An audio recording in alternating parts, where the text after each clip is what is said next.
Schedule prediction season does not take a break, and we don't either. Let's talk about the Penn State Nittany Lions and what they're going to be from a win-loss perspective in 2023. Because in State College right now in Happy Valley, there is a feeling that there's a window with this roster. There's a window. The iron is hot. It's time to strike because you look at what they have. 75% of the production on defense is back from a season ago. That defense, really freaking good.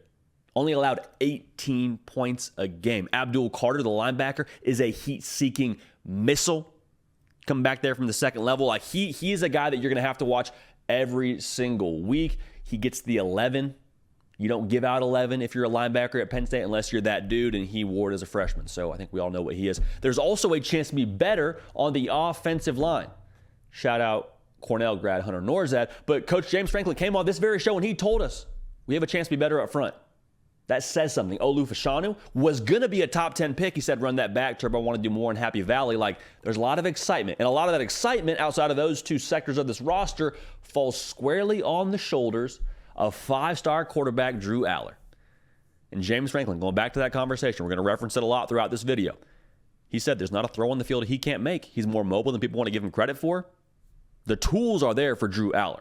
And we'll talk more about him in just a minute. But the window there is very, very open, it feels like, with what this roster has based on the young talent nucleus. I didn't even talk about Nick Singleton and Katron Allen yet. Arguably one of the best backfields in not just the Big Ten, in the entire country. Like, they got some dudes there in Happy Valley. All right? Really quickly, though, make sure you're subscribed. Make sure you follow me on Instagram and on Twitter, at JD Piquel. All right, college football season's revving up. Want you a part of this. Best way for y'all to do that is to subscribe right here. We post a college football video every single day, live twice a week, 11 a.m. Eastern, Tuesday and Thursday. All right? We love y'all. Thank you in advance for that. So for Penn State, it feels like to me they have what elite college football teams, what college football playoff teams always have. That is two things. One, the talent I was talking about just a second ago. This team is now made up of mostly 4 and 5 stars. That top 10 class from 2022 is starting to step into more of a major role. That class that included Drew Allar, 5-star quarterback like we talked about. The second thing that they have is they have platoons defensively. And what I mean by that is when you watch Georgia, when you watch Michigan, when you watch those teams that played in the college football playoff a season ago, they had depth on the defensive line. They had depth on the defensive side of the football. And James Franklin, going back to that combo one more time, he told us this is one of the most deep defenses he's had since he's been in Happy Valley. They've got some pieces on this defense that not just on first and second down, but on third down. When you have those big boys tired up front, they got to come back on the field. Like, they've got some second stringers that can jump in there, and you don't notice a major difference in terms of the play. And I'm not just talking about the defensive line. I'm talking about the secondary. I'm talking about the linebacking group. Like, there is some depth here across the board. Maybe some spots more than others, but as a whole on this defense, you don't have a major drop-off. And that's crucial in a 12-game season. You can't go wire to wire with the exact same starting 11 more often than not. It just probably doesn't happen.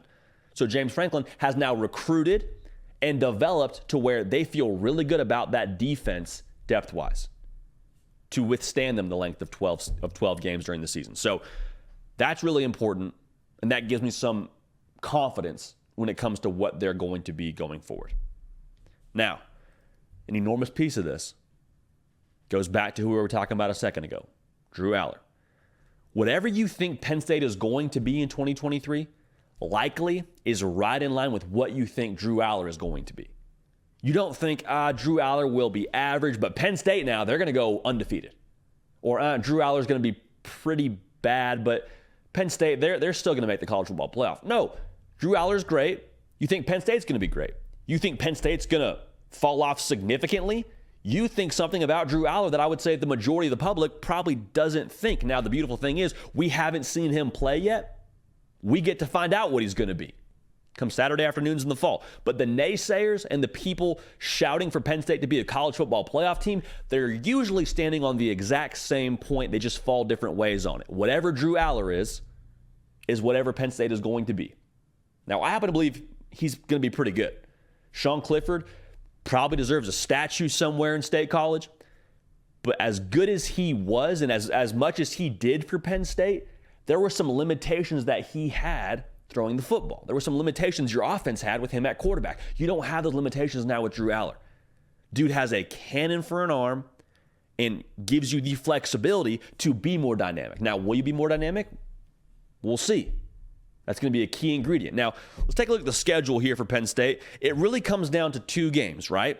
Ohio State and Michigan. You're at Ohio State October 21st. You have Michigan at home November 11th.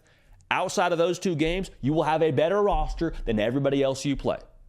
Now, that's not to say there aren't still sneaky games on the schedule. I think at Illinois, September 16th, third game of the year. First real test for Drew Allar. We'll see what that looks like. At Maryland, November 4th. Taulia Tagovailoa now. I'm a fan. I like what he brings to the table. I think he makes that offense extremely dynamic. Those mobile quarterbacks never know. Kind of that if factor, if you will. Also worth noting, that game at Maryland is the week before you play Michigan. So a classic look-ahead spot, but even so, you expect the absolute floor for Penn State to be 9-3. Now, my prediction for Penn State when it comes to the win-loss total, I'm going to go safe. I'm going to say 10-2. I would also say this. Just because I have them going 10-2, I wouldn't automatically assume that those two losses are to Michigan and Ohio State. Now, maybe those are the most two likely losses if you're going to look at how Vegas would probably rate Penn State's schedule. But even so, they could split Michigan and Ohio State and maybe just caught on a bad Saturday. It's college football. TCU made the playoff last year, and they were 5-7 the year before. Bottom line, everything's on the table with Penn State. But I think 10-2 is probably the safest assumption. But I would also make sure that this is said when it comes to the conversation with Penn State. They can go as far as they want to go. They can go as far as they want to go. The big if, though, the big if factor with Penn State is how dynamic they're going to be in the pass game. Because you start checking the boxes with this team, going through what you think they need to be a college football playoff team and go 11-1 or go 12-0 and get to the big dance. Really solid, borderline elite defense. Sounds like they have that coming back, okay? Really good run game. Yeah, they have that. Good culture. Yeah, sounds like it. I like what James Franklin's done there. Good offensive line. James Franklin seems to think so. I think so based on what I've seen from them this past season and then going into the spring game and the guys they have coming back. Like, yeah, I feel pretty good about what they got there. The big question is how dynamic that pass game is going to be. Because last year they averaged 252 pass yards a game. That's pretty good. That's pretty good. Is it elite? Is it enough to get them to separate over the Ohio States, over the Michigans, and get them into the college football playoff? I don't know. And so it goes back to Drew Allar being as advertised. It goes back to having someone that can stretch the field. Whether it's transfer Dante Cephas, whether it's Keandre Lambert-Smith, somebody has to step up at that wide receiver position, and they've been very open about it, to be able to get Penn State over the hump. So the dynamic passing game, I'd like to see that number personally closer to right around 270 a game. There's no perfect number. There's no perfect stat that equates to a college football playoff berth. But I think if you have that ingredient, I don't have a lot of other questions about Penn State.